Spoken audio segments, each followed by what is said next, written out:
It's time for a radio exclusive right here on 93.5 The Bird and AM 740. Somebody special I wanted to introduce to you right now, historian, host of This Week in Williamsburg, and actor and director, and also part owner, big time, of the Old Time Radio Hour that we've done here in Williamsburg for several years in a row.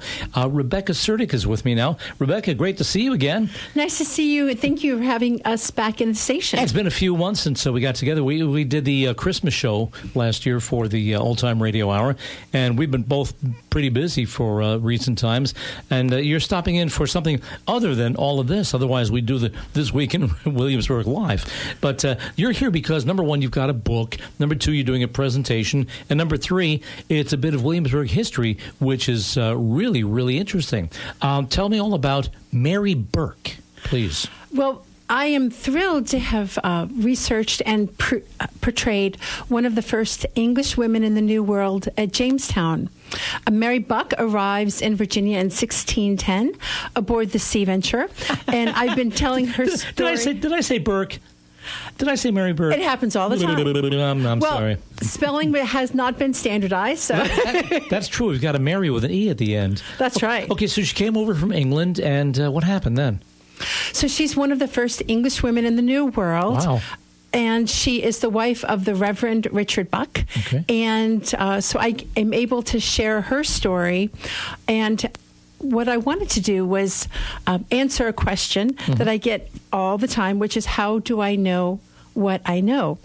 Because researching a woman from 400 years ago is not easy. I was going to say, because the majority of all the records you see are always men with the landowner, men with the governor, the senator, the this, the that, the farmer, all that stuff. You never hear about the women. How did you find out about this? Research. I must say.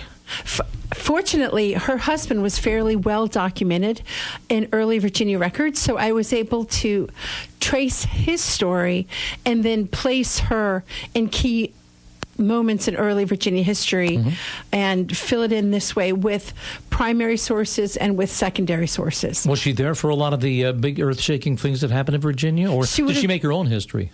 She would have been there for the shipwreck of the Sea Venture when they lived in Bermuda for about a year. Okay. She would have overseen the life in Bermuda, the reconstruction of ships that were intended to deliver them to Virginia. Of course, the arrival in Virginia, the creation of early laws in Virginia, representative government in Virginia, the marriage of Pocahontas and John Rolfe. In 1614, she would have been there. Wow. And so many key moments in early Virginia. And this city is just dripping with history when you get right down to it, which is always, other cities are envious, I should say. And to be able to find out all this stuff about what she did, who she was, how she lived, it didn't just end with, well, first of all, I know you're doing a reenactment of her live, but you also did a book about her. I did. After years of being asked, how do I know what I know, I thought one of my personal goals was to put this in writing.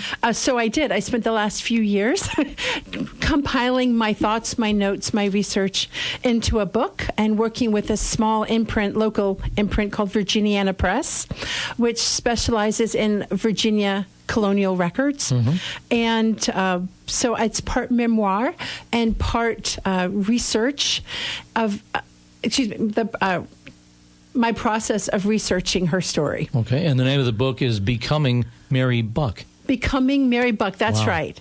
And it's on Amazon. I will be sharing this program in a 1-hour event at the Williamsburg Regional Library coming up very soon, November 23rd, which is a Sunday. 2 o'clock in the afternoon, I'll be speaking in the Stryker Center. So that's not just a figurative title. You become Marye Bucke when you do these presentations. That's right. I come when I do my programs. I'm in costume, handmade 17th century clothing made by me. I'm in character, which means to me the year is 1621, and I speak in early modern English dialect. So that gives it a tinge of authenticity, I hope. I hope so too. Most people, when they think British accent, they're either going to fall on like the queenly voice or Cockney. What exactly would be like an early English type of accent? Well, it's Studying early modern English is easier now than when I first got started 15 years ago.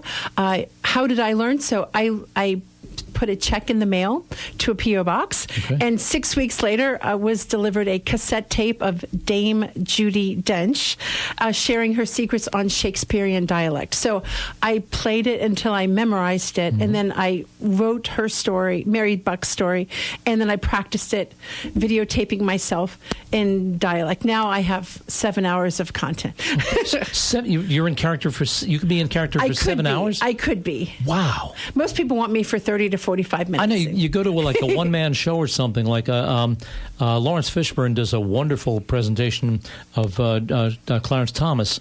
I know that, and he's only good for like 2.5 hours before exhaustion gets you. You could do this for 7 hours. It hasn't happened in a long time, but I have. I used to challenge myself when I did programs on the historic Jamestown Island. I would do 4 or 5 programs a day, 60 to 90 minutes, and I would challenge myself not to repeat content. So that's how I know. And you do these presentations, you said, at Jamestown, right? I do Jamestown for teacher training programs, for bus groups and school groups, church groups, any group. And this time around, it's going to be at the Stryker Center. Give me that date again, if you would, please. Sunday, November 23rd at 2 o'clock. So be there about 1:45 to get a good seat. Okay, we can do that, sure. And it's free. Always good. Always nice to hear. We got about a minute to go. What didn't I ask you that you want to put across right now? This is all yours right now. One of the things that I like to focus on is that researching a woman is not easy. It took me 3 years to find her first name. It took me 3 years to find her first name. If you had gone to Jamestown in 2006, 2007, 2008, you would have seen me much younger as the minister's wife. But now I know more about her story. My husband and I have been to where she lived in England, to the church where she was baptized and married, and where they lived in Bermuda. So it's a full life's work for me to research this and tell her story. Did she live out her life here in Virginia? Yes. Okay, so she wasn't buried back in England then? Yes, she lived the remainder of her days at Jamestown. Wow. That's amazing. So bringing her back to life, bringing back the history too, Becoming Marye Bucke. It's a book. Tell me again where you can get the book. The book is available on Amazon. Anybody locally have it, like some of our finer bookstores? It will be a Jamestown Settlement gift store. All right, good. Local bookstores, if you're listening, get this book. Put it in stock because it's written by somebody right in your own backyard, and it's really interesting stuff. And all I can say is congratulations on that. Congrats on the upcoming performance. Keep doing Marye, because it's something that has to be a story that has to be told. And again, just reminding, if you're just tuning in now, we've been speaking with Rebecca Suerdieck, who's a local historian. You've seen her work everywhere. You hear it every day on the station. Here's we play the This Week in Williamsburg features at 12:30 all the time. And now bringing back Marye Bucke to life with a very special presentation. Rebecca, thank you very much for coming on in. Do appreciate it. Thanks, Alan. Great to see you. Great to see you, too. You know where to find us anytime you want to stop by, okay? Very cool.